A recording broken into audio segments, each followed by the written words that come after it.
Yo, what's going on, guys? It's your boy The Real Weep, and we are back for another video. And today we will be looking at chapter 281, Leaks and Spoilers for Blue Lock. And if you guys are new to this channel, or if you guys enjoy Blue Lock content, please make sure to hit that like button down below, hit that subscribe button if you guys are new, and let's just get straight into the video now. The chapter opens up with our boy Ego talking, and we see in the display that we see how we are born with a copy of the gene in principle. Half of the life comes from the father and half from the mother. However, occasionally, there may be a copying error. Sometimes a child is born with characteristics that its parents doesn't have. For example, it can be small or sensitive. In most cases, that child is different from others. It has no friends, and out of competition, they are eliminated without being able to pass their genes. But in rare cases, this feature sometimes can happen to fit into favorable environments. The gene increase throughout the natural selection, and the characteristics that should be a mutation become a standard that the cycle repeats. This is evolution, and this is what Ego is talking about, which Isagi may perhaps have. Now, Henry then replies saying, what does evolution have to do with soccer? Ego then says, well, from here, this is just my opinion on talent. In the history of the human society, the essence of evolution is the same. Humans are born with special characteristics that set them apart from one another. There is a reason the world standard changes. The one who has that seed, I call him a genius, increasing feasibility and reproducibility. Let's make it the global standard. We then see Ego also saying that the person who makes it happen is called a genius. Henri then says the mutant talents that geniuses possess become the property of everyone in the world. That's the same as what we were talking about earlier about genetic evolution. Ego then says, I think that this is how humanity has evolved as a civilization, unconventional physical abilities and making super plays. The existence of a singularity and a mutant genius using data to take action. That's how football has evolved. As we finally get back to the game, we see everyone tensed up, mostly our boy Isagi, who wants to make an impact. They're then watching the game and they say that is the equation of evolution. The world doesn't just revolve around geniuses. Genius and prodigy are two sides of the same coin, and for both of them, this is the path to becoming the world's number one. We then see Isagi, we then see Noah, we then see Igaguri, all going crazy, passing the ball to one another, going crazy. They're all working together as of right now, but Isagi then starts talking. Isagi then repeats, beat the genius. There's no logic.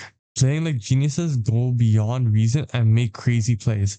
Even if you suddenly asked me to try it right now, I wouldn't be able to do it. I can't even imagine it. Maybe I've always been fighting like a genius, as we see. Just like we have Isagi, Igaguri, Noah with the ball right now attacking. And Isagi is just thinking about the past, how he's always been fighting no matter what. So maybe he's just been fighting like a genius, but he isn't a genius at heart. He isn't smart like those around him. He then says the battlefield is run by these geniuses only. The world is waiting for that amazing call. No, after all, it's out of the normal. This is impossible. As we see, Noah is just going against Reen. We have Kaiser going against, Igaguri. We have all these people just going against each other. We have Noah in there. And Isagi is just left behind. As we see, Loki just runs right past them with no effort. And Isagi is just literally just like confused right now. He says, between me and the genius side, at the genetic level, I can't surpass it. There is a wall of talent. God, this is unequal. And he just looks like he's like he's just shaken up. Then we see Kaiser literally saying, it's unfair, you effing gods. Isagi is then confused. What, Kaiser? Why is it the same as me? Don't mess with me, you're also on the genius side, right? So then he thinks to himself as he watches Kaiser play. But then he comes to a conclusion. Unlike others, genius fight each other. Not you though. Maybe you are not on the genius side. As we see, Kaiser is literally just trying to go crazy. He looks pissed. And then Isagi thinks of a puzzle piece that maybe Kaiser is the missing puzzle piece to all of this. Maybe what this is pointing at is that he has to work with Kaiser in order to win this game and in order to succeed throughout. the like U20, like just to succeed. He just needs to win this game, and in order to win, I think he knows that he needs Kaiser's help.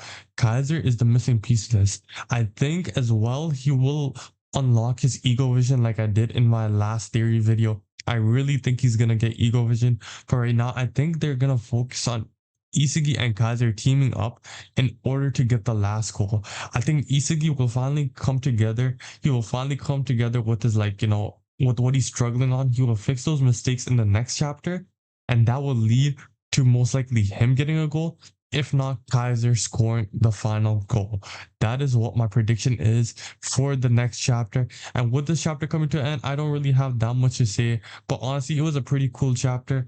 I wish there wasn't that much background about, like, Ego talking about all of that nonsense. I kind of want to see more of the match and see more of how it progressed. But honestly, it was a pretty cool, it was pretty cool detail into like how some kids were born with this type of ego and like with this type of genes.